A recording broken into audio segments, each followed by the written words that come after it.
Coming in at number 26, I've got Jake Berger, and honestly, he's got one of the weirdest profiles on this list. My only question is, why is this guy always on the ground in every clip? Jake Berger more like ground beef. Smash Burger.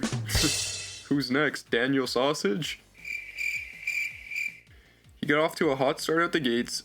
With his first 5 games, he had 9 hits and 22 at-bats, 2 home runs, a double, 6 RBIs, and over an 1100 OPS. And then April happened. A 170 batting average, 208 on-base percentage, and a 498 OPS. The Texas Rangers first baseman was only able to cross the plate 6 times the entire month. It really doesn't take a rocket scientist to understand why Berger is struggling. He probably has the worst plate discipline in the entire league. I mean, we're talking a 3.9% walk rate this year, bottom 5 percentile in the MLB, which, believe it or not, is actually an improvement from last year. I guess that's progress?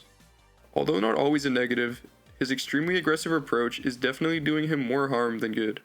He's striking out nearly 30% of the time, one of the worst rates among first basemen, and he's hitting just 193 against fastballs, so you could say pitchers don't exactly have to get very creative when they see him at the plate.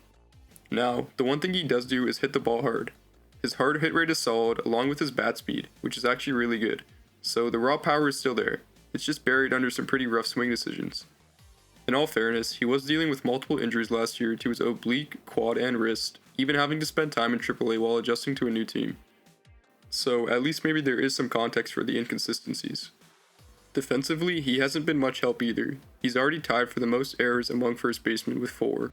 Fun fact, Jake Berger has 20/20 vision, which is pretty hilarious when you consider his horrendous ability to differentiate strikes and balls.